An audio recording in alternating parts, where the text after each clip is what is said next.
조직신학 일곱 번째 시간인데 이 천사들과 마귀들이라는 제목으로 우리가 좀 살펴볼 텐데요. 사실은 제가 이제 그 주중에 두 번 하면서 이제 제가 일주일에 세 번을 하잖아요, 그죠? 하면서 제가 서두에 그렇게 이야기를 했습니다. 딱 들었을 때 별로 이렇게 와닿지 않을 수도 있다. 그러니까 천사들과 마귀들에 대해서 공부하는 게 그렇게 와닿지 않을 수가 있다. 그런 말씀을 제가 드렸는데 왜 그러냐면 우리가 천사들과 마귀들에 대해서 제가 이 공부를 위해서 여러 가지 조사를 하면서 또 되짚어 보니까 상당히 재미있고 놀라운 현상이 있더라고요. 이게 뭐냐면은 성경에서는 천사들과 마귀들에 관한 이야기가 상당히 자주 언급돼요. 그리고 이 중세까지만 하더라도 초대교회는 말할 것도 없고 구약시대는 말할 것도 없고 천사들과 마귀들의 존재에 대해서 너무 강하게 그리고 당연하게 인식하고 사는 그런 문화였는데 오늘날에는 이게 관념 속에 존재하는 그런 개념으로 지금 변질되어 있어요. 여러분 영적인 세계 현실이 우리 육계에 사는 우리 인간의 인식에 따라 가지고 왔다 갔다 하는 건 아니죠. 우리가 하나님이 있다고 생각한다고 하나님 없던 하나님이 계시는 것도 아니고 우리가 하나님이 없다고 생각한다고 해가지고 사람들이 하나님이 없다고 생각한다 해가지고 계시는 하나님이 안 계시는 것도 아니고 객관적인 현실은 변함이 없습니다. 그런데 우리 인식이 달라지는 거죠, 그죠? 그래서 고대 사회는 유신론자들이 99% 이상이었는데 그 유신론자가 다수였다고 또 현대에 와서는 무신론자가 점점 많아지는 추세인데 인간의 생각이 왔다 갔다 한다 해가지고 절대적인 신의 존재가 왔다 갔다 하는 건 아니죠. 그래서 지금 우리가 왜 이렇게 되었을까? 왜 영적인 세계상에 대해서 특히 천사들과 마귀들에 대해서 그냥 관념적으로 천사라는 단어도 무슨 생각이 들어요? 그냥 착한 사람, 그죠? 그냥 몰래 좋은 일 하는 사람, 수호천사라면은 나를 위해 기도해 주는 사람, 이 정도로 생각하고 마귀라 그러면은 그냥 있겠지. 사탄 마귀가 있겠지. 없다고 부정하는 건 아닌데 나하고는 별로 관계가 없다고 생각해요. 부딪힐 일이 별로 없다고 생각하고 살아가는 사람들이 참 많은데 여기에 큰 영적인 우매함이 있더라고요. 심지어 위험이 있더라고요. 먼저 우리 기억을 돕기 위해서 복음서에 성경 여러 군데 천사들에 관한 이야기가 많이 나오죠. 가브리엘, 미가엘, 그죠? 예수님의 어머니 마리아에게 나타난 천사, 그 다음에 세례 요한에게 아버지에게 나타난 천사 스가랴 제사장, 그리고 구약에도 보면은 천사들이 많이 등장하고 예수님의 빈무덤에도 천사가 나타났죠. 그래서 그런 천사들에 관한 이야기도 많이 있지만 특별히 마귀에 관한 이야기, 마귀가 여러 가지로 표현이 되어 있죠. 사탄이 뱀으로도 표현되어 있고 악한 자, 그죠? 그리고 또 이 귀신 여러 가지로 표현이 되어 있습니다. 우리 이 세상 속에서는 귀신이라고 말하니까. 그리고 또 뭐라고 되어 있습니까? 예수님께서 나중에 말하겠지만 이 세상 임금이라고 그래요. 이 세상의 통치자라고 이렇게 표현이 되어 있습니다. 자, 그런데 성경에 보시면은 예를 들어서 몇 군데를 보고 시작할게요. 마가복음 5장 같은 데 보시면은 이 거라사 광인이라는 그런 제목으로 거라사라는 지방에 이 더러운 귀신이 들러가지고 무덤 사이에서 이렇게 사는 그런 광인인데 엄청나게 힘이 세죠. 쇠사슬을 묶어놔도 막 끊고 이러죠, 그죠? 그런데 이 사람에게 귀신이 들린 거예요. 그래서 이 예수님께서 그 사람을 찾아가니까 마가복음 5장 6절에 보시면 그가 멀리서 예수를 보고 달려와 절하며 큰 소리로 부르짖어 이르되 지극히 높으신 하나님의 아들 예수여 나와 당신이 무슨 상관이 있나이까 원하건대 하나님 앞에 맹세하고 나를 괴롭히지 마옵소서 하니 여기서 말하는 나는 누구예요? 귀신을 말하는 거예요, 그죠? 무슨 상관이 있습니까? 저를 그냥 내버려 두세요. 이는 예수께서 이미 그에게 이르시기를 더러운 귀신아 그 사람에게서 나오라 하셨습니다. 그러니까 귀신이 뭐예요? 좀 여기 있도록 해주세요. 저를 괴롭히지 마세요. 이 사람 안에 있도록 해주세요. 이렇게 말하는 거죠. 근데 이 사람에게는 귀신이 하나가 들어간 게 아니에요. 그 내용을 보시면은 예수께서 마가복음 5장 9절에 이에 물으시되 네 이름이 무엇이냐 이르되 내 이름은 군대니 우리가 많음이니이다. 뭐예요? 마귀가 하나둘 들어간 게 아니에요. 그러니까 힘이 엄청나게 세진 거예요. 그러고 난 다음에 귀신들이 말하기를 자기를 그 지방에서 내보내지 마시기를 간구하더니 마침 거기 돼지의 큰 떼가 산 곁에서 먹고 있는지라 이에 간구하여 이르되 우리를 돼지에게로 보내어 들어가게 하소서 하니 귀신들이 뭐예요? 이 사람에게 쫓아내시려거든 돼지에게라도 들어갈 수 있도록 허락하여 주옵소서. 예수님의 권위를 인정하는 것이죠. 허락하신데 더러운 귀신들이 나와서 돼지에게로 들어가매 거의 2,000마리 되는 떼가 바다를 향하여 비탈로 내리다라 바다에서 몰사했다 이렇게 되어 있습니다. 2,000마리의 돼지 떼에게 귀신들이 들어갔다. 그만큼 이 사람에게 귀신이 많이 붙어 있었다는 거예요. 그리고 또 이 누가복음 4장 33절에 보시면은 누가복음 4장에 보시면은 예수님께서 회당에 가셨는데 귀신 들린 사람이, 여러분 귀신은 예수를 알아요 몰라요? 알죠. 영계에 사니까 당연히 알죠. 하나님의 아들인 걸 알아요. 하나님이신 것을 알고. 그래서 야고보서 보면은 너희가 하나님은 한 분이신 줄 알고 떠느냐? 하나님은 한 분이신 줄 믿느냐? 귀신들도 믿고 떤다라고 되어 있습니다. 귀신들도 하나님의 존재를 알고 믿어요. 왜냐하면 영적인 존재이기 때문에 당연히 알죠. 그래서 회당에 예수께서 들어가시니까 나사렛 예수여 우리가 당신과 무슨 상관이 있나이까? 우리를 멸하러 왔나이까? 나는 당신이 누구인 줄 아오니 하나님의 거룩한 자니이다. 알아요 귀신이. 여기서 안다는 것은 구원으로 안다는 것이 아니고 지식적으로 알아요. 예수께서 꾸짖어 이르시되 잠잠하고 그 사람에게서 나오라 하시니 귀신이 그 사람을 무리 중에 넘어뜨리고 나오되 그 사람은 상하지 아니한지라. 누가복음 4장에 나오는 예수의 정체를 아는 귀신의 모습, 그죠? 또 아이를 괴롭히는 그 귀신 이야기 있죠. 마가복음 9장에 보시면은 이 귀신 들린 아들이 있는데 제자들이 내쫓았어요. 못 내쫓았어요. 못 내쫓으니까 그 아들을 예수께 데려오니까 예수께서 내쫓으셨어요. 그러니까 제자들이 우리는 왜 못 내쫓았습니까? 그러니까 마가복음 9장 29절에 기도 외에 다른 것으로는 이런 종류가, 여기서 말하는 이런 종류는 뭐예요? 귀신 들린 종류가 나아갈 수가 없다라고 얘기했습니다. 또 여러분이 잘 아는 스토리 중에 그 마가복음 9장에 보시면은 그 수로보니게 족속의 여인의 딸이 귀신이 들렸어요. 그래서 예수의 소문을 듣고 와가지고 이 여인이 헬라인인데 우리 딸한테 귀신을 내쫓아 주옵소서 이렇게 말을 합니다. 예수께서 뭐라고 대답하시냐면은 나는 자녀로 먼저 배불리 먹게 할지니 자녀의 떡을 취하여 개들에게 던짐이 마땅치 아니하다. 여인의 믿음을 시험하는 것이죠. 자녀는 당시의 개념에서는 유대인들이고 개들은 이방인들이에요. 여자가 대답하여 이르되 주여 올소이다마는 상 아래 개들도 아이들이 먹던 부스러기를 먹나이다. 예수께서 이르시되 이 말을 하였으니 돌아가라 귀신이 네 딸에게서 나갔느니라 하시매. 자, 여자가 뭐예요? 나는 개입니다. 이방인입니다. 그러면 부스러기라도 주시옵소서 이렇게 말하니까 예수께서 귀신이 딸에게서 나갔을 것이다 이렇게 말씀하세요. 자, 복음서에 이외에도 여러 가지 귀신 이야기들이 있는데요. 마귀 이야기들이 있습니다. 그런데 왜 우리는 마귀가 지금은 마치 활동 안 하는 것처럼 그렇게 살고 있을까? 그 이유는 우리가 문화의 영향을 받고 있기 때문이에요. 첫째는 우리 물질 문명 속에서 또는 눈에 보는 것만 인정하고 믿으려는 그러한 이 문화 속에서 우리는 눈에 보이지 않는 실체를 인정하지 않으려는 이 문화의 영향을 받고 있어요. 우리가 기독교인이지만 크리스찬이지만 세상의 문화의 영향을 받고 있고요. 요즘에 귀신 들렸다고 말 안 합니다. 요즘에는 영적인 세계를 인정하지 않기 때문에 다 의학적으로 분류하죠. 그리고 약을 처방하죠. 옛날 같으면 귀신 들렸으면 귀신 내쫓는 그런 퇴마의 의식을 하는 경우가 있었는데 지금 어떻게 해요? 귀신 들렸다고 말 안 하고 다중인격이다 이렇게 말합니다. 스키조프리니아 영어로 그죠? 다중인격이다. 또는 뭐 조울증에 들어갈 수도 있고요. 사람이 왔다 갔다 하니까.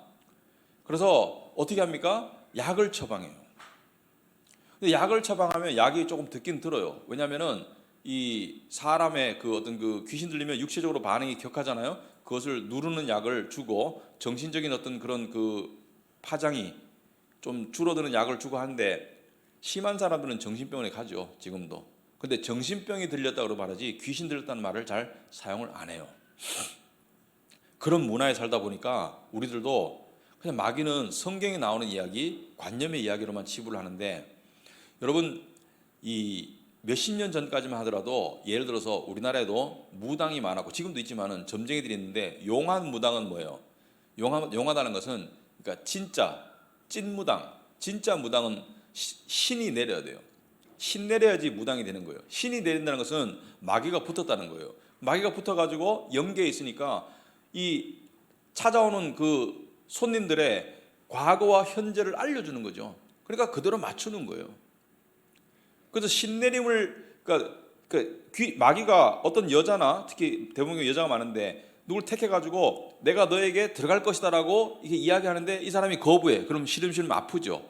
그럼 진짜 신내림을 받은 그 선배 무당이 뭐라 합니까? 이거 거부하면 너 죽어.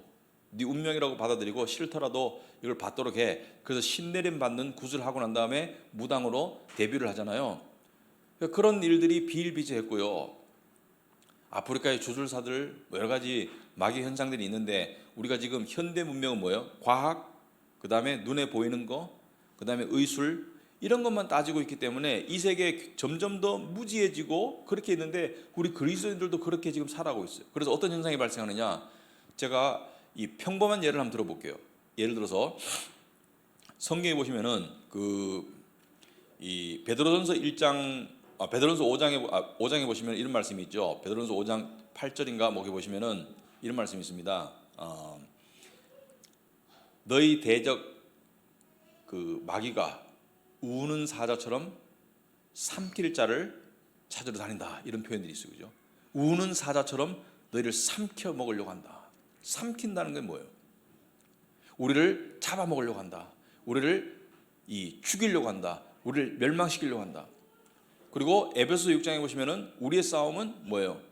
혈과 육이 아니고 공중 권세 잡은 자들, 악의 영들에 관한 싸움이다. 그래서 성경의 여러 곳에서 마귀의 실제와 마귀가 기독교인을 특별히 괴롭히고 있다는 사실을 분명히 이야기하고 있어요. 마귀는 기독교인도 비기독교인도 다 괴롭혀요. 예를 들어서 이 평범한 예로 여러분들이 아침에 일어났어요.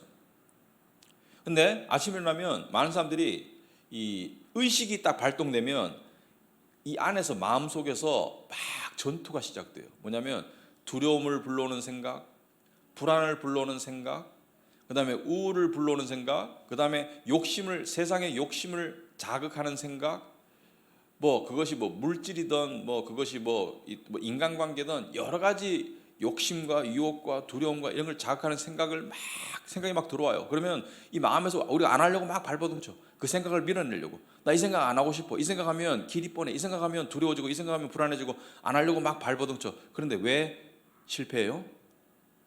우리가 아침에 큐티하는 이유 중에 하나가 하나님과의 교제도 위하지만 우리 마음을 지키기 위해서 하거든요. 근데 왜 기도하고 말씀 보지 않으면 내가 하고 싶지 않고 건설적이지 않은 생각을 왜 안 할 수 없어요? 내 생각인데 왜 안 할 수 없어요? 내 머리로 왜 안 할 수 없어요? 저는 이렇게 생각합니다. 우리의 연약한 육신을 통해서 마귀는 세상과 육신과 합작해서 역사를 하거든요. 우리의 연약한 육신을 통해서 마귀가 생각을 집어넣고 있는 거예요. 마귀의 공격이에요. 마귀는 자기의 존재를 알릴 필요는 없습니다. 그냥 자기가 하나님을 못 믿도록 만들고 그리고 하나님을 믿는 사람들을 괴롭게 만들고 평강을 못 누리게 만들고 멸망하도록 만들고 그거 마귀의 목적이기 때문에 마귀가 그렇게 열심히 역사해요.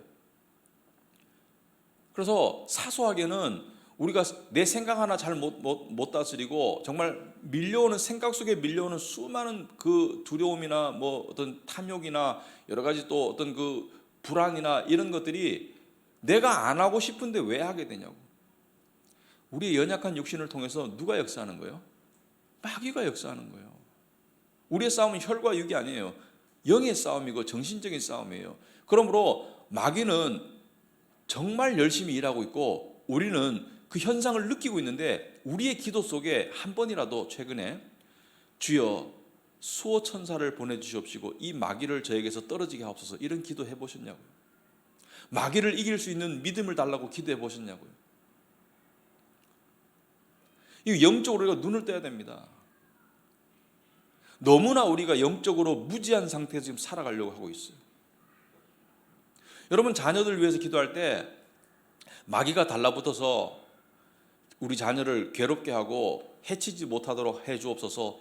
우리 자녀에게 하나님께서 수호 천사들을 보내주시옵소서. 이렇게 기도해 보셨냐고요. 저 어젯밤에 제 자식들을 위해서 기도하면서 우리 가정에서 기도할 때 그 기도가 나오더라고요.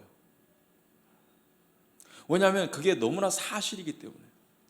마귀는요 지금도 엄청나게 역사하고 있고 말세가 다가올수록 그 역할은 너무나 심한데, 그리고 기독교인을 그렇게 괴롭히는데 우리의 인식 속에 그게 없어요.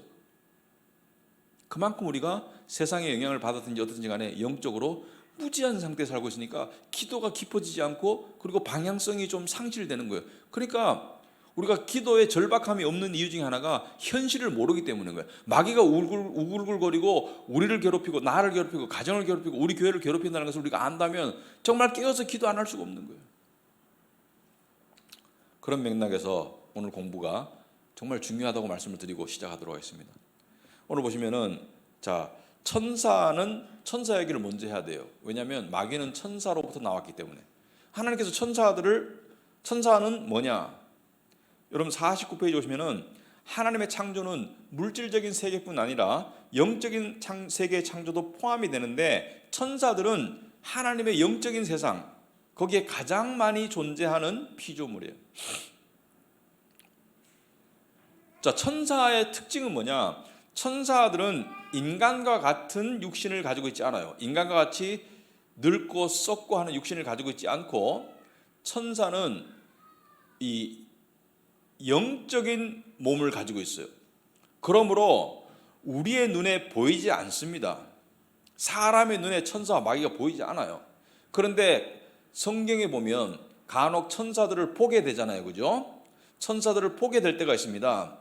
예를 들어서 그 예수님의 빈 무덤에 갔던 그 마리아, 또 막달라 마리아, 다른 마리아, 천사를 보게 되죠. 그런데 그럴 때는 뭐예요? 하나님께서 특별히 눈을 뜨게 하셔서 천사를 보게 하시는 거예요. 아브라함이 천사를 보게 했다든지, 천사를 보게 될 때는 하나님께서 특별히 눈을 뜨게 해주셔야지 볼 수가 있어요. 대표적인 예가 예수님이 탄생했을 때 누가복음 2장 13절에 호련히 수많은 천군이 그 천사들과 함께 하나님을 찬송하여 이르되, 이때 찬송하여 이르되 그 천사들을 우리는 목동들이 보았을 것이라고 추정을 하는 것이죠. 왜? 특별히 눈을 뜨게 할 때가 있습니다, 사람들에게. 그리고 마태복음 28장 1절에 3절에 안식일이 다시 나고 예수께서 부활하시고 난 다음에 안식 후 첫날이 되려는 새벽에 막달라 마리아와 다른 마리아가 무덤을 보려고 갔더니 큰 지진이 나며 주의 천사가 하늘로부터 내려와 돌을 굴려대고 그 위에 앉았는데 그 형상이 번개 같고 그 옷은 눈같이 희건을 광채가 나는 흰, 천사는 흰 것으로 많이 표현이 돼요. 그죠? 흰 것은 순결을 말하죠. 보았다는 거예요. 하나님께서 특별히 보게 하실 때가 있다는 거예요. 자, 그렇다면 천사들은 언제 만드셨나, 하나님께서?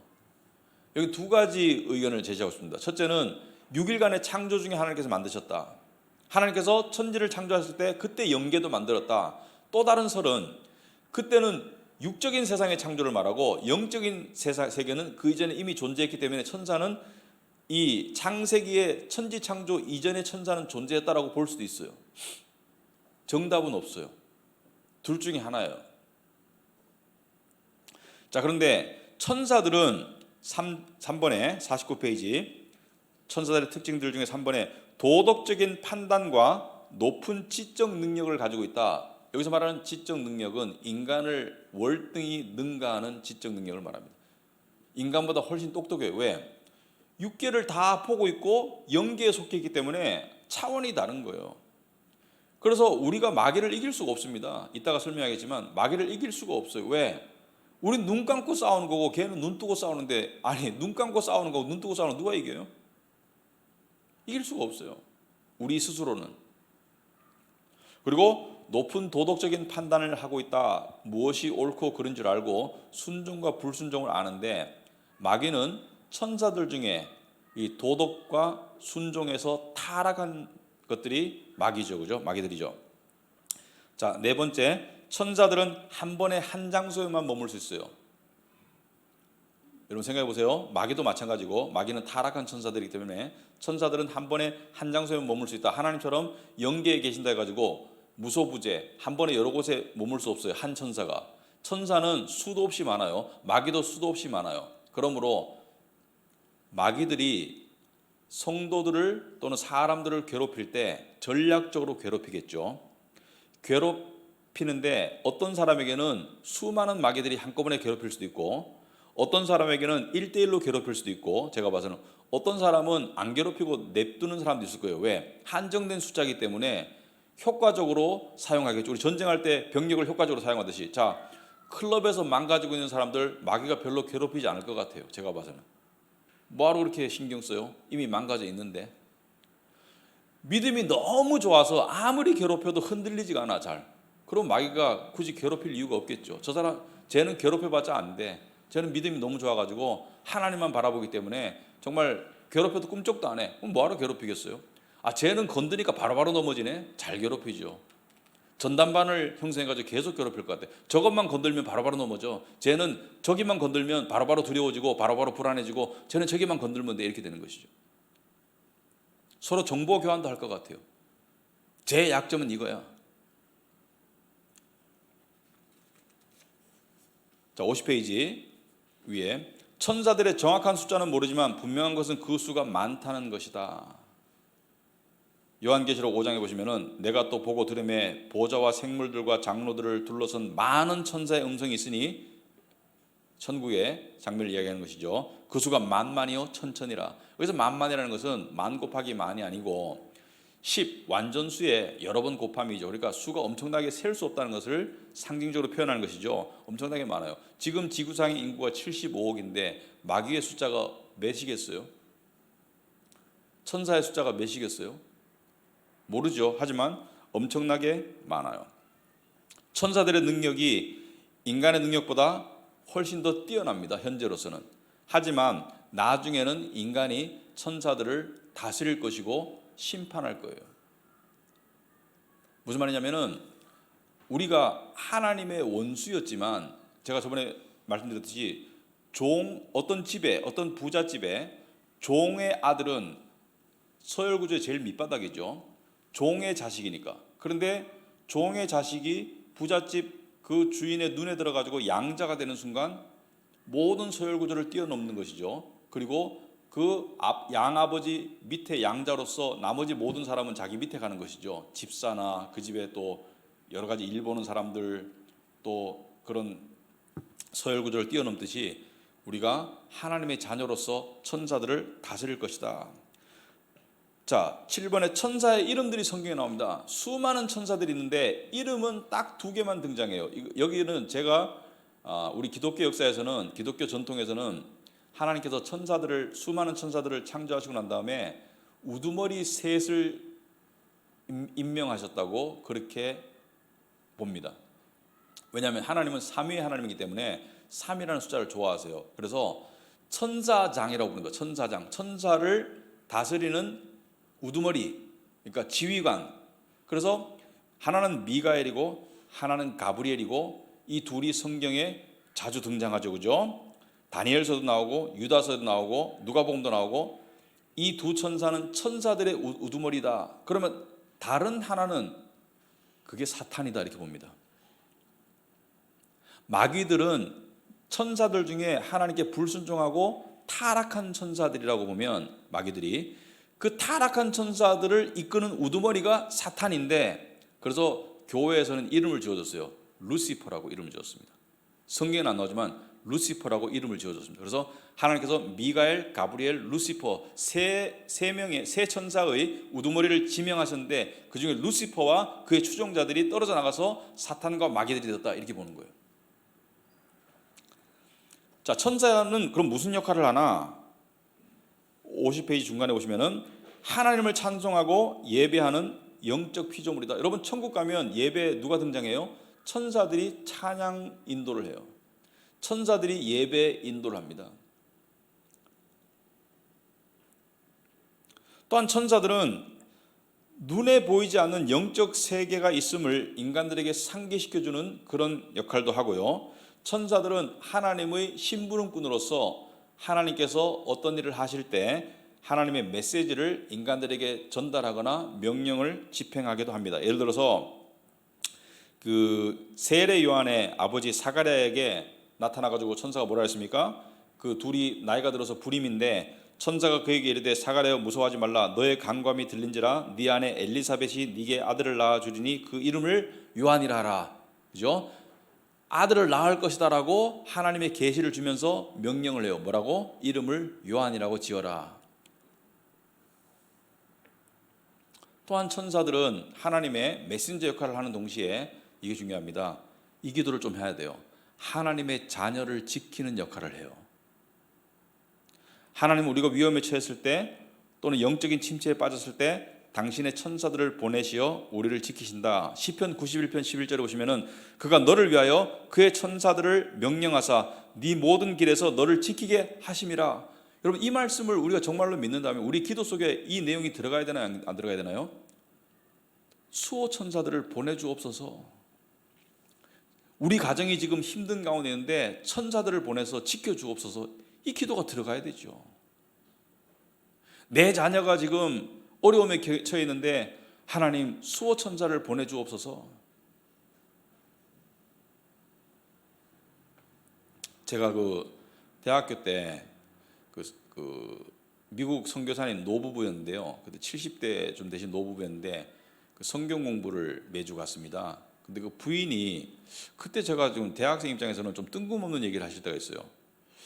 천사들이 자기를 지켜주고 있는 것을 자기는 느낀다. 특별히 나를 위해서 누군가가 기도해 줄 때 그런 일들을 내가 느낀다. 이렇게 얘기하시는데 저는 그때 약간 좀 나이 드셔서 이런 말씀하시나?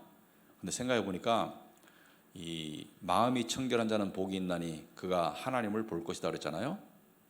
그분이 마음이 되게 청결하시거든요. 그런 걸 느끼시는 것 같아요. 중보 기도의 힘도 느끼고 천사들도 느낀다고 그렇게 말씀하시더라고요. 히브리서 1장 14절에 보시면 모든 천사들은 섬기는 영으로서 구원받을 상속자들을 위하여 섬기라고 보내심이 아니냐. 천사들이 섬기는 영으로서 지금 우리를 섬기라고 보냈다는 거예요. 그러면 천사들이 여기 돌아다니겠어요? 안 돌아다니겠어요? 이걸 우리가 인정하지 않으면 성경 말씀 안 믿는 거예요. 천사들이 돌아다니고 있는 거예요. 영적 싸움이 일어나고 있는 거예요. 마귀들은 우리를 공격하고 천사들은 우리를 보호하는 일들이 일어나고 있는 거예요. 우리가 어떻게 기도해야 되겠어요? 깨어서 어떻게 기도해야 되겠어요? 성경에 이렇게 분명한 복음서에 보면은 귀신 들린 자들이 예수께 나음 받고 그런 현상들이 일어나고, 그리고 성경에 수많은 언급이 있는데 왜 우리의 신앙생활 속에 이러한 개념과 관념이 희박해져 있나? 그러니까 신앙생활이 절름발이가 되는 거예요. 신앙생활이 그냥 얄팍할 수밖에 없는 거예요. 기도의 깊이가 방향이 올바르게 깊이 못 나가는 거예요.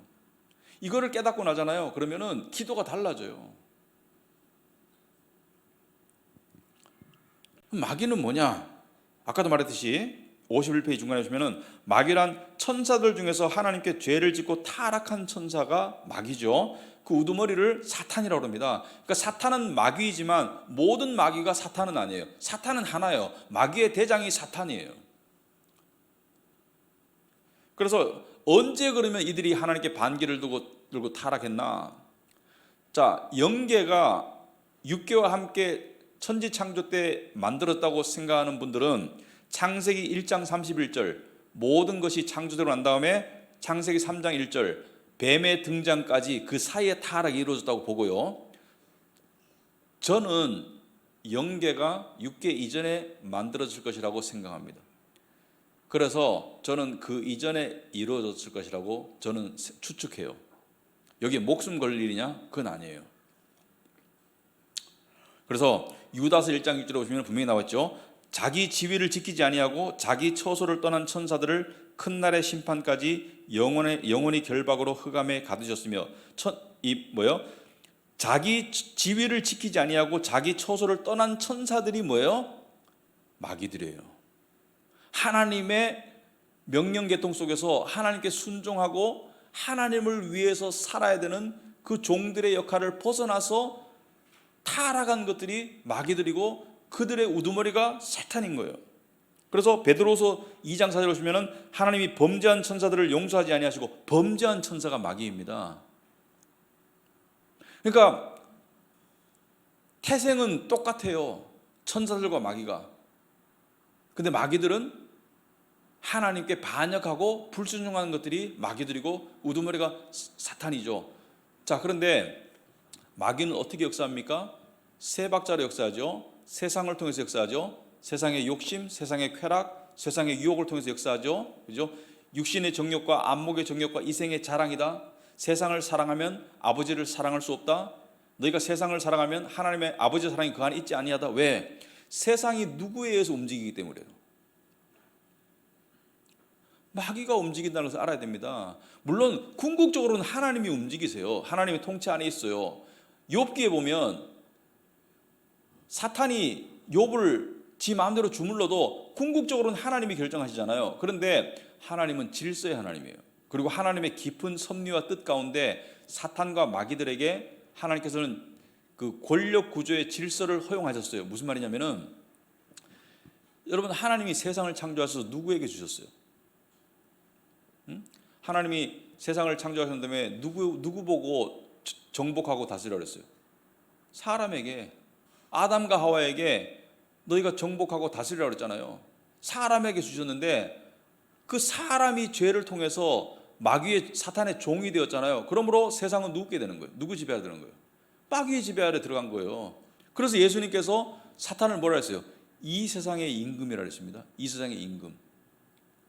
여러분, 예수님께서 40일 동안 광야에서 시험 받으셨을 때 그때 여러 가지 시험이 있었죠. 이 돌로 떡이 되게 해라. 그리고 또 뭐라 했습니까? 사탄이 나타나서 뭐라 했어요? 마귀가 나타나가지고 화려한 세상을 보여주면서 뭐라 했어요? 나한테 절하면 이 세상을 너한테 줄게. 그때 예수께서 무슨 소리야? 그게 네 세상이야? 이렇게 안 했어요. 인정했습니다. 지금은 실제적으로 마귀가 다스리고 있어요. 그래서 마귀는, 사탄은 세상과 내 육신, 내 안에는 죄성과 이것을 통해서 역사하기 때문에 때로는 나한테서 들려오는 음성인 것 같아. 어떤 분이 이렇게 상담하더라고요. 저는 예수 믿는데 왜 하나님을 저주하는 음성이 내 속에서 들리는지 모르겠어요. 너무나 죄책감이 들어요. 아마도 마귀가 그 음성을 심어주고 있는 걸 거예요. 세상의 욕심을 통해서, 세상의 두려움을 통해서 내 육신을 자극하고 누가 하는 거예요? 마귀가 하는 거예요. 그래서 육신과 육체와 세상과 마귀가 삼박자로 움직이고 있는 거예요. 이걸 알아야 돼요.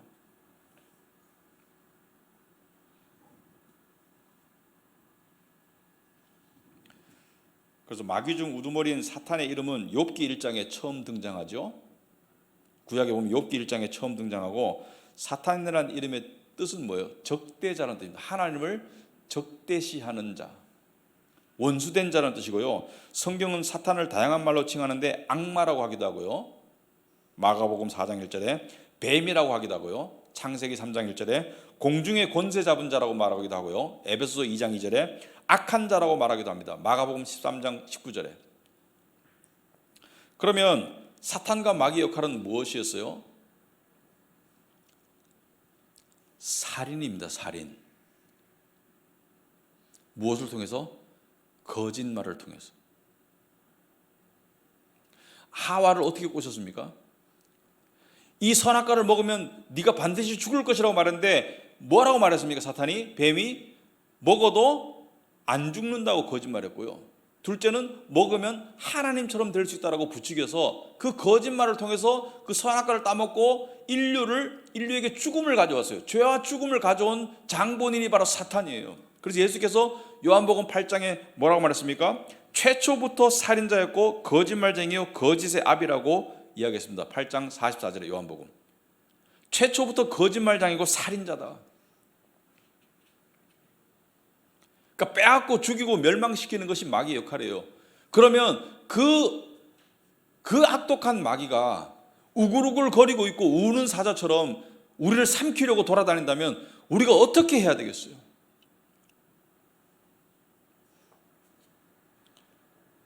(52페이지) 위에 2번에 사탄은 하나님께서 하시는 구원의 사역을 방해하고 막으려고 합니다. 여러분, 사탄이 가장 싫어하는 게 뭐예요? 예수 믿는 거예요. 또 사탄이 가장 미워하는 존재가 누구예요? 예수 믿는 그리스도인들을 사탄이 가장 미워합니다. 제가 아까도 말했지만 클럽에서 망가지는 사람들 사탄이 그냥 둬도 돼요. 그냥 둬도 망가지고 있어요. 그럼 사탄이 어디서 가장 활동 많이 할까? 어디에 가장 전력을 쏟을까? 교회 안입니다. 여러분, 우리 경각심을 가져야 돼요. 교회 안에. 그래서 사탄은 여러 가지로 역사하죠. 사람들에게는 쾌락, 그죠? 세상의 어떤 그 자랑, 욕심, 권력, 명예 여러 가지로 활동을 하죠. 육신을 통해서. 교회 안에서는 어떻게 활동해요? 거짓 선지자, 거짓 가르침. 이 우리가 분별해야 됩니다. 고린도서 11장 13절 14절 보시면은 그런 사람들은 거짓 사도요 속이는 일꾼이니 자기를 그리스도의 사도로 가장하는 자들이다. 그런 자들은 누구예요? 거짓 선생들. 이것은 이상한 일이 아니니라. 사탄도 자기를 광명의 천사로 가장하나니. 사탄도 자기를 광명의 천사로 가장해요. 우리는 신천지만 거짓 선생이라고 생각하는데 교회 안에 거짓 가르침이 많이 들어와 있고요. 거짓 가르침을 가르치는 사람들이 인간적으로 따뜻한 경우가 많아요. 제가 접해보면 참 인간적으로는 따뜻해. 근데 그 믿는 믿음의 실체가 거짓이에요.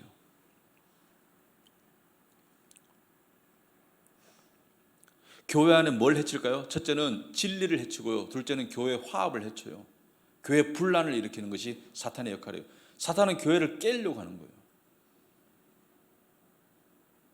우리 교회도 짧은 역사 속에서 이러저러한 모습으로 교회 분란을 일으키도록 쓰임받게 보냄받은 자들이 있었어요. 신천지도 몇 명 들어왔었고요. 근데 감사하고 다행하게도 하나님께서 다 분별력을 주셔서 잡아내고 그리고 지혜롭게 처리할 수 있도록 하나님께서 하셨죠. 여기 앉아 계신 분들 중에 우리 교회를 오래 다니신 분들은 제가 무슨 말 하는지를 알 거예요. 이상한 소문을 퍼뜨리고 우리 교회 신천지 출입금지라고 안 붙여져 있습니다. 일부러 안 붙여놓은 거예요. 그거 붙이는 거 소용없어요. 그거 붙인다고 신천지가 안 들어와요? 신천지 출입금지가 중요한 게 아니고 신천지를 잡아낼 수 있는 영적인 분별력을 기르는 게 중요한 거예요.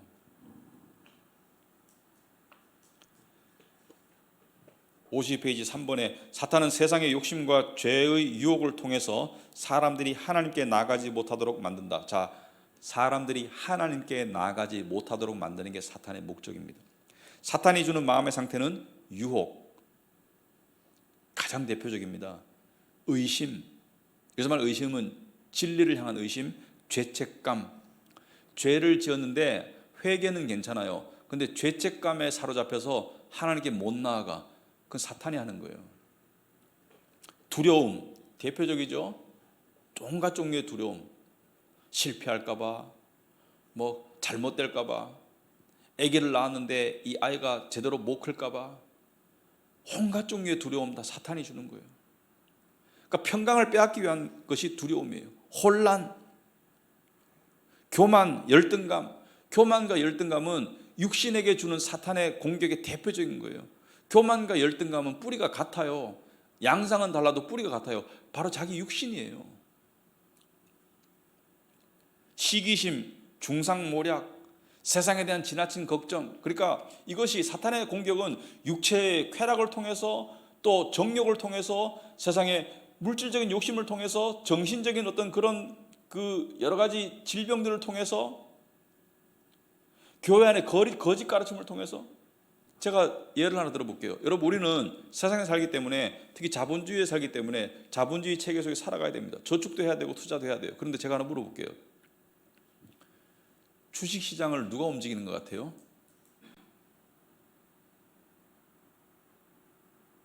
여러분, 저 경제 뉴스 중에 경제 뉴스가 가장 많이 나와요. 네이버에 보면. 경제 뉴스에 보면 이런 말 있죠. 예측을 벗어나는 그런 일들이 발생하면 항상 설명은 할 줄 알아. 근데 반대 방향으로 일어나도 설명은 해요. 설명만 할 뿐이지 예측은 안 돼. 전문가들이 예측이 안 돼요. 그리고 예측이 다 달라. 어떤 사람은 이렇게 갈 것이다, 어떤 사람은 저렇게 갈 것이다. 주식시장을 놓고 예를 들어서 저희 동네 사는 분이 판교 IT 회사의 상무예요. 근데 한 번은 회사를 가니까 사장님이 임원들을 다 부르더래요. 그러면서 하는 말이, 야, 우리 회사 주식이 왜 폭등했어? 니네 이유를 알아? 사장도 이유를 몰라. 글쎄요. 그러더니만은 조사를 해보더니만은 뭐 누구 정치인 관련주로 분류가 됐답니다. 이렇게 얘기를 한다고 하더라고요. 자기도 모르는 거예요. 누가 움직인다고 생각하십니까? 우리 한번 엄격하게 생각합시다. 돈을 통해서 돈과 하나님을 겸하여 섬길 수 없다. 사탄이 가장 많이 사용하는 통로가 저는 돈이라고 보거든요. 누가 움직인다고 생각합니까?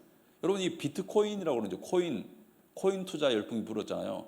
근데 오늘도 제가 아침에 그 라디오를 듣다 오는데 그 무슨 유명한 경제학자가 나보고 이해를 못한다고 할지 모르지만 노벨 경제학상을 받은 사람인데, 블록체인 기술이나 그 코인은 그것은 실체가 없는 것이라고 생각한다, 이렇게 말하는 사람들이 있어요. 근데 이 투자를 통해서 떼부자가 되는 그 극소수의 사람 때문에 수많은 사람들이 여기에 휩쓸려 가지고 정신을 잃고, 소위 말해서 하나님께서 주신 그 건전한 경제관 있죠.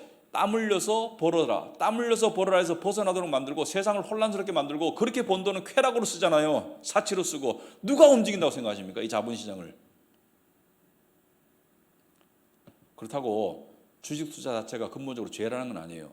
그렇지만 깨어 있어야 되죠. 누가 움직이겠어요? 예측이 안 되는, 이 전문가들 예측이 안 되는 이 시장을 사람들이 시장 원리라고 말하더라고요. 시장 원리가 아니고요, 사탄 마귀가 움직이는 거예요.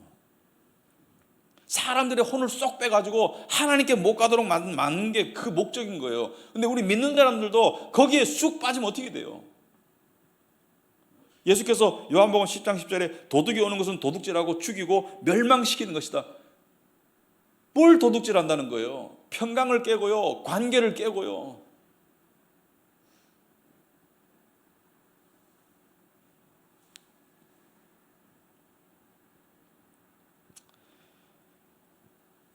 제가 이 말씀을 꼭 드리고 싶어요.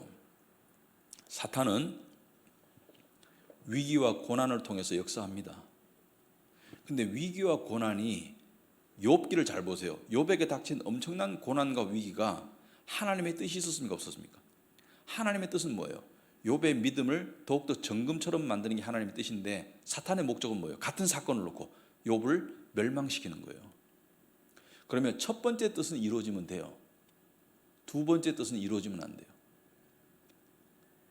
신앙적인 분별력을 가진다면 고난과 위기가 닥쳤을 때 그것을 통해서 연단받아서 하나님께 더 매달리는 그 믿음으로 나아가는 그것은 좋은 거예요.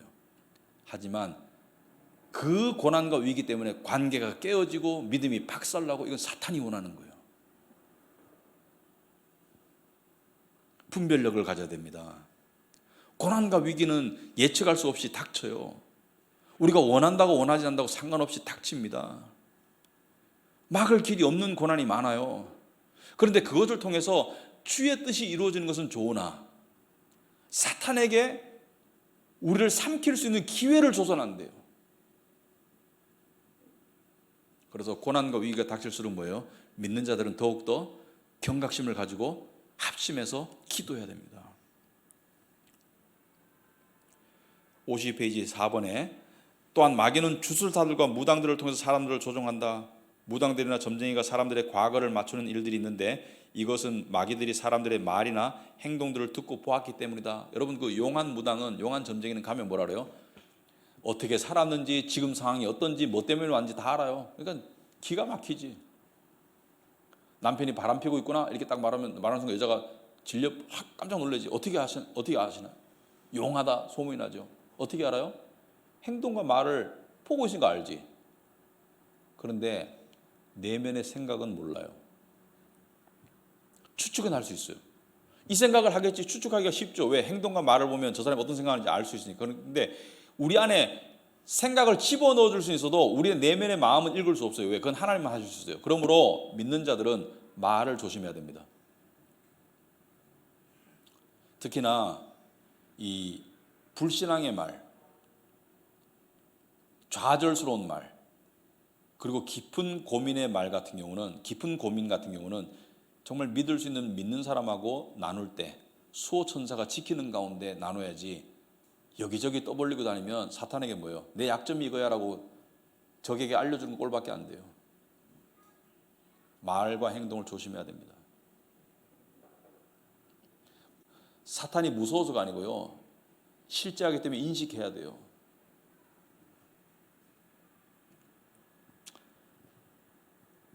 오직 하나님만이 인간의 생각을 훤하게 아실 수 있습니다.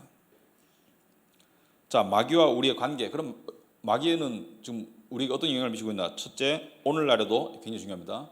마귀는 활발히 활동하고 있어요.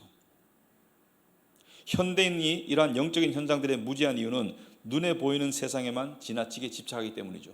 우리가 이 문화에 지금 휩쓸리고 있어요. 눈에 보이는 것만 중요해요. 영적인 현실을 우리가 눈을 떼야 돼요.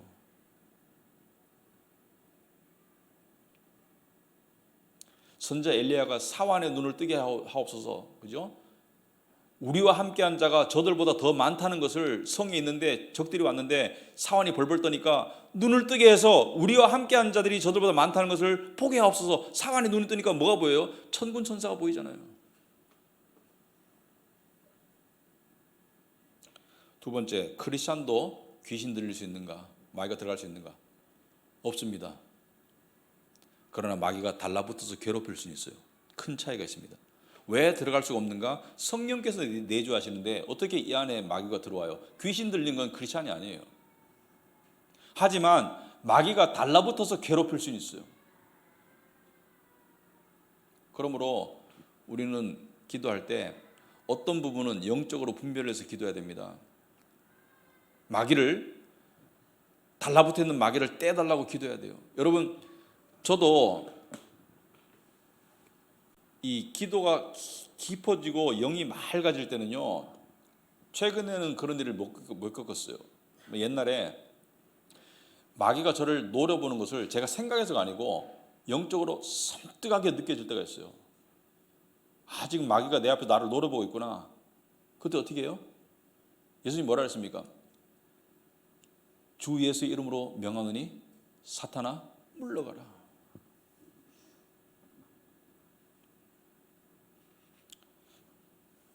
(53페이지) 위에 크리스찬은 마귀를 물리칠 힘이 있는가? 천사와 마귀 같은 영적인 존재들은 인간들보다 훨씬 지적으로 우월하고 능력이 막강해요. 우리는 못 이깁니다. 근데 우리 이길 수 있는 게 뭐예요? 이 세상을 이길 수 있는 게 뭐예요? 믿음이죠. 그러니까 예수님을 통해서 이길 수 있는 거예요. 그래서 베드로전서 5장에도 오시면은 우는 사자와 같이 다니는 마귀를 이기기 위해서 뭐예요? 믿음에 단단하고 염려를 주께 맡기라 그러잖아요. 왜? 염려가 마귀가 우리를 공격하는 주된 통로예요. 염려를 안 맡기면, 그래서 두 가지가 일어나야 됩니다.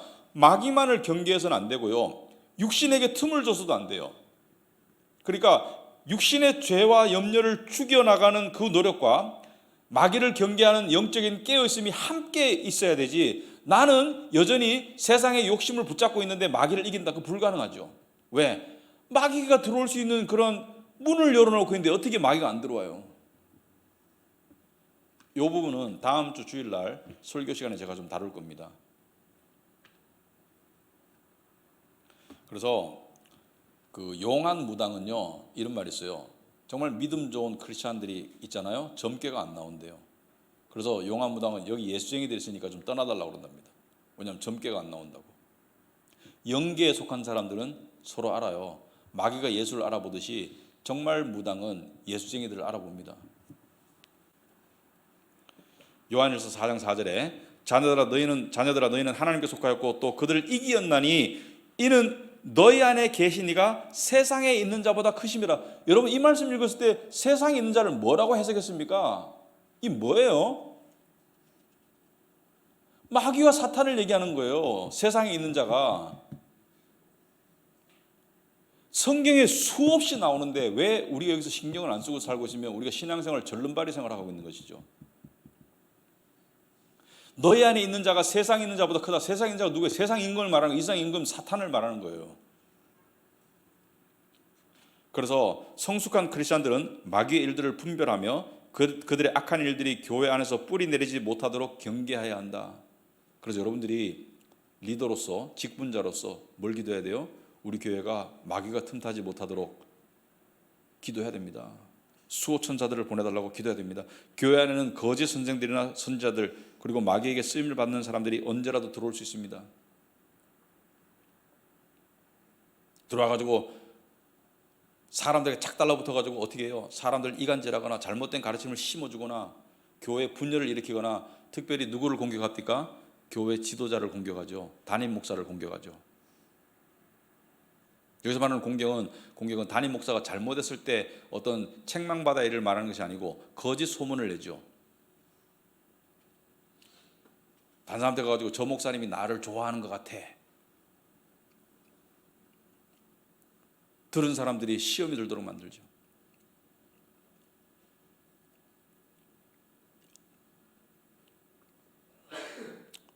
그래서 교회의 순수성과 화합을 무너뜨리려고 하죠. 그래서 요한일서 4장 1절에 사랑하는 자들아 영을 다 믿지 말고 오직 영들이 하나님께 속하였나 분별하라. 많은 거짓 선자가 세상에 나왔습니다. 우리 교회가 강조하는 게 뭡니까? 진리를 자꾸 들음을 통해서 영적 분별력을 가지라. 그래서 뭐예요? 방송 설교 듣다가 좀 이상한데 분별할 줄 알아야 돼요. 이 설교는 복음적이네, 분별할 줄 알아야 됩니다. 요한일서 4장 6절에 우리는 하나님께 속하였나니 하나님을 아는 자는 우리의 말을 듣고 하나님께 속하지 아니하는 자는 우리의 말을 듣지 아니하나니 진리의 영과 미혹의 영을 이로써 아니라. 뭐예요? 진리를 듣는 사람은 진리에 속한 사람이고 진리를 안 듣는 사람은 안 속한 거예요. 여기서 말하는 듣는다는 것은 귀로 듣고 그냥 심적으로 끄떡끄떡거리는 게 아니고요, 행동이 따라줘야 됩니다. 듣는다는 것은 행함이 따라주는 거예요.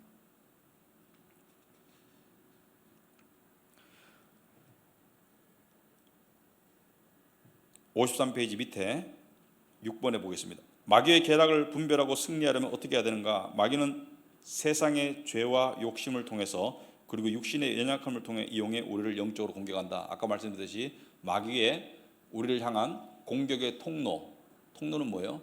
세상과 육신입니다. 그래서 육신을 다스려가지 않고 세상의 정욕과 세상의 욕망을 다스려가지 않고 마귀와 싸워서 이길 수 없습니다. 왜? 세상과 친구면 마귀와 친구가 되는 거예요.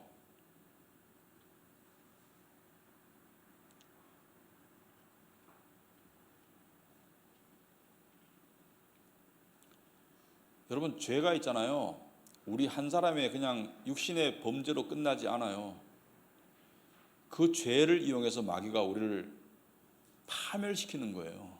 죄가 무서운 거예요.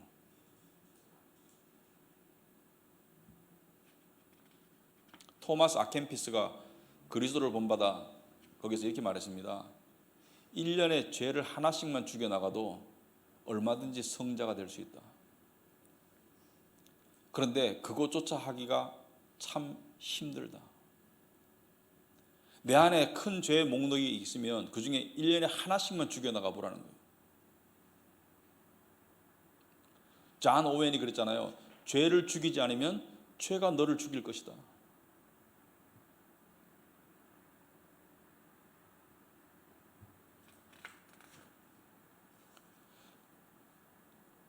그래서 마귀와의 영적인 싸움에서 이기려면 54페이지 마지막 페이지, 우선 우리가 성경의 진리를 잘 알아야 합니다.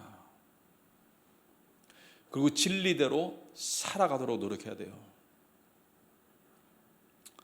그리고 그 진리를 바탕으로 한 성경적인 구원의 확신과 믿음의 소망을 가져야 합니다. 이 세상이 너무 크고 너무 귀해 보이면 마귀에게 지고 있는 거예요. 그래서 천국 소망을 안 가진 기독교인의 삶이라는 것은 있을 수 없다고 제가 말씀드렸고요. 천국 소망이 커지지 않는 상태에서는 마귀를 이기는 게 아니에요. 마지막으로 에베소 6장 11절부터 17절까지 말씀을 한번 보도록 하겠습니다. 마귀의 관계를 능히 대적하기 위하여 하나님의 전신갑주를 입으라. 무슨 말입니까? 마귀를 이기려면 적당히 몽둥이 하나 들고 가지고 못 이긴다는 거예요. 여러분, 그 어떤 경우에는 몽둥이 하나 들고 가면 이길 수 있잖아요. 몽둥이 하나로 대적할 수 있잖아요. 전신갑주는 뭐예요? 완전 군장을 해야 이길 수 있다는 거예요. 그만큼 마귀가 세다는 거예요. 가볍게 여기면 안 돼요. 저는 이렇게 생각합니다. 어젯밤에도 제가 말씀드렸지만은 많은 그리스도인들이 마귀에게 통제받으면서 불행한 신앙생활을 하고 있다고 생각해요. 그러니까 세상에 하는 두려움, 세상에 하는 욕심, 차라리 세상 사람보다 더 불편할 것 같아. 왜냐하면 세상 사람들은 그래도 마음 놓고 죄라도 짓지.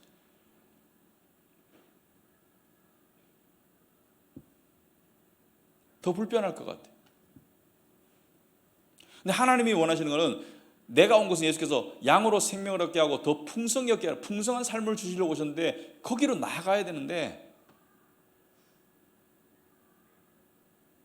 우리가 그러지 못할 때가 많거든요. 그래서 전신갑주를 입어야 됩니다. 어떻게? 우리의 씨름은 혈과 육을 상대하는 것이 아니요 통치자들과 권자들과 이 어둠의 세상 주관자들과 하늘에 있는 악의 영들을 상대함이라. 분명히 나와 있죠. 하늘에 있는 악의 영들을 상대함이라. 그러므로 하나님의 전신갑주를 취하라. 전신갑주는 뭐예요? 완전 군장, full armor, 그죠? 이는 너희가 능히 대적하고 모든 일을 행한 후에 서기 위함이라. 선다는 것은 뭐예요? 믿음 상태를 말하죠. 마음이 무너지는 것이 아니고 선다는 것은 믿음 상태를 말하죠. 그래서 서서 진리로 너희 허리띠를 띠고, 진리가 중요해요. 진리가. 그래서 우리 교회가 진리를 계속 알려고 하는 거예요. 이게 지금 진리를 지금 배우는 시간이에요, 우리가. 그리고 여기서 의의 호심경을 붙이고, 의라는 단어가 빠졌는데 의의 호심경은 뭐예요? 심장은 치명상을 입는 거예요. 팔다리에 관통상을 입으면 바로 안 죽어요. 그러나 심장에 총을 맞으면 죽어요. 그래서 의의 호심경이란 뭐예요? 마귀가 우리를 죄책감으로 공격하는데 뭐예요? 너는 죄인이고 너 같은 죄인은 하나님이 안 좋아하셔. 하나님 너를 포기했어. 아니, 의의 호심경은 뭐예요? 나는 죄인 맞아. 하지만 그리스도의 의로 옷 입었다는 것을. 그리스도 안에서 하나님 우리를 사랑하시고 받아주신다는 것을 그걸 항상 믿으라는 것이죠. 그리고 평안의 복음이 준비한 것으로 신을 신고, 신발이 전쟁에서 중요하죠. 신발이 잘못되면 어떻게 전투를 하겠어요? 신발이 중요하잖아요. 근데 복음의 신발을 신으라는 것이죠. 그리고 구원의 투구, 뭐예요? 머릿속에는 구원의 확신을 꽉 붙잡아라는 것이죠. 구원의 확신과 소망을 꽉 붙잡아라는 것이죠. 나는 구원받은 자다, 나는 택함받은 자다, 이 확신을 꽉 붙잡으라는 것이죠. 그리고 이 완전 군장에 하나 딱 빼고는 전부 다 방어용인데 하나만 공격용이에요. 그게 뭐예요? 성령의 검 곧 하나님의 말씀을 가지라. 성령의 검 곧 하나님의 말씀을 가지라. 싸움할 때 뭘로 싸우라는 거예요? 마귀와 싸울 때 내 지혜로 싸우면 져요. 예수께서 40일 동안 광야에 시험 받으실 때 어떻게 하셨습니까? 이 배고픈 상태에서 아스 상태에 계신 예수님 보고 마귀가 뭐라 했습니까? 사탄이 이 돌로 떡을 만들어 봐. 예수께서 뭐라 했어요? 사람이 떡으로만 살 것이 아니요 살아계신 하나님의 말씀으로 살 것이다. 이렇게 말씀으로 대적하고 이기잖아요. 주 여호와 하나님을 시험치 말라. 말씀으로 대적하고 이기잖아요. 많은 사람들이 직장생활하면서 사회생활하면서 사람에 대한 두려움 때문에 마귀가 사람을 통해서 두려움을 심어줘요. 뭐 직장생활 나의 인사고과 나의 그 승진을 어떤 좌지우지할 사람 또는 뭐 그런 어떤 그런 걸 통해서 두려움을 심어잖아요. 사람에 대한 두려움. 잠언에 뭐라고 나와 있습니까? 사람을 두려워하면 올무에 걸리거니와. 누굴 두려워하라고요? 여호와를 두려워하라고. 육신을 죽일 자를 두려워하지 말고 육신과 영혼을 다 죽일 수 있는 하나님을 두려워하라고. 그래서 말씀으로 이겨나가는 거예요. 온전한 사람 가운데 두려움이 없나니 말씀으로 이겨나가는 거예요. 구원의 확신을 의심시킨다?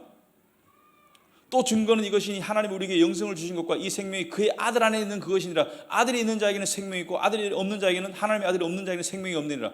내가 하나님의 아들을 믿는 너에게 이것을 쓴 것은 너희로 하여금 너희에게 영생이 있을 것이 아니고 영생이 있음을 알게 하려니라. 요한일서 5장 11절에서 13절 말씀으로 이겨나가는 거예요.